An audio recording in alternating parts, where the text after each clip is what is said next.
Pra, mirë se u rigjetëm, në sezonin e parë, pyetja jon ishte, le të themi, mjaft e qartë. Cilat ide mund ta ndryshojnë botën? Por tani pyetja bëhet pak më e vështirë. A qëndrojnë vërtet në këmbë ato ide? Dhe pikërisht këtu fillon hetimi ynë racional.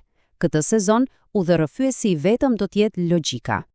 Pra, në sezonin e parë, gjithçka rrotullohej rreth pyetjes çfarë, cilat parime i duhen botës sonë. E po, tani bëjmë një hap më tutje, një hap më thellë.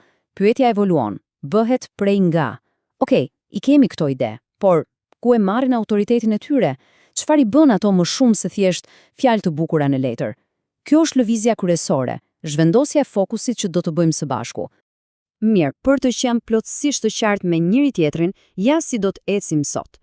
Së pari, do të lidhim atë që diskutuam më parë me atë ku po shkojmë tani, më pas do të prezantojmë temën kryesore të analizës, pastaj, dhe kjo është shumë e rëndësishme, do të vendosim rregullat e lojës, pra metodologjinë tonë, dhe në fund do të shohim se çfarë na pret në vazhdim. Pra, 4 pika, 4 hapa të thjeshtë. Atëherë, le të fillojmë me hapin e parë. Le t'i kthehemi pak asaj që kemi diskutuar, për të kuptuar më mirë pse na duhet të bëjmë këtë pyetje të re, këtë pyetje më të thellë, cili ishte, në thelb, themeli që ndërtuam në sezonin e parë. Nëse ju kujtohet, në sezonin e parë folëm për parime si këto: uniteti, drejtësia, barazia. Janë ide që i dëgjojmë kudo, apo jo, dhe ato na prekin, rezonojnë me ne, sepse i përgjigjen problemeve reale, problemeve urgjente të botës sonë. Janë koncepte në të cilat, le të themi, shumica bien dakord në parim. Por, a mjafton vetëm kaq? A mjafton të biem dakord? E pikërisht këtu lind pyetja thelbësore që jep tonin gjithë këtij sezoni. Në rregull, këto ideale tingëllojnë mirë, por pse duhet t'i marrim seriozisht? Çfarë u jep atyre pesh? A janë thjesht opinione të bukura apo fshihet diçka më fort pas tyre? Një themel i vërtet? Ky është ai kërcimi logjik që po bëjmë, nga çfarë, te prej nga dhe natyrisht te pse. Tani, për t'ju përgjigjur kësaj pyetjeje, nuk do të humbasim në për teori abstrakte, as pak, përkundrazi, do të bëjmë diçka shumë konkrete. Do të fokusohemi në një rast studimor specifik, një rast nga historia moderne që na jep, le të themi, material të bollshëm për një analizë të pastër, të ftohtë, racionale. Dhe objekti i këtij hetimi do të jenë pretendimet e Bahaullahut. Këtu duhet të jemi jashtëzakonisht i qartë për qasjen tonë. Ne nuk po analizojmë një fesë të tillë. Ajo që po bëjmë është analizojmë një sër argumentesh, argumente me natyrë historike, filozofike, të cilat në vetvete kërkojnë një shqyrtim logjik. Pra, e gjithë kjo bëhet pavarësisht nga besimi apo mosbesimi personal i secilit.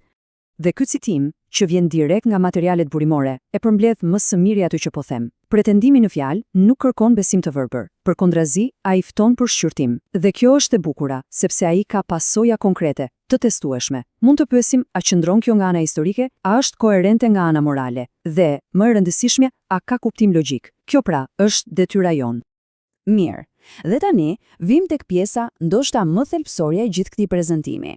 Sepse, para se të nisësh çdo lloj hetimi serioz, çfarë duhet të gësh? Duhet të biesh dakord për rregullat. Pa rregulla të qarta, nuk ka analizë të drejtë, prandaj, le t'i përcaktojmë qartë se si do të punojmë. Le ta themi hapur dhe qartë, që në krye të herës, qëllimi ynë këtu nuk është të bindim, absolutisht jo. Qëllimi është hetimi, një eksplorim intelektual. Ne do të marrim këto argumente dhe do t'i kalojmë në sitën e arsyes, së bashku. Çfarë vendos secili në fund? E po, ai është një udhtim personal. Dhe procesi që do të ndjekim ka një emër, ne e quajmë sfida racionale. Po, çfarë do të thotë kjo në praktik? Është shumë e thjeshtë në fakt. Marrim një pretendim dhe e kalojmë në filtrin e logjikës, bëjmë pyetje të ftohta, a ka kuptim, a përputhet me provat që na jepen, a ka kontradikta të brendshme? Kaq, ky është procesi, pa u mbështetur as të besimi as të emocionet. Mjetet që do përdorim janë të drejtë për drejta, por shumë rigoroze. Së pari, do të zhytemi në tekstet burimore. Pastaj, do t'i vendosim ato në kohën dhe vendin e duhur, pra në kontekstin e tyre historik. Më pas, do të kontrollojmë strukturën logjike, a qëndron argumenti, dhe do të shikojmë pasojat e këtyre ideve.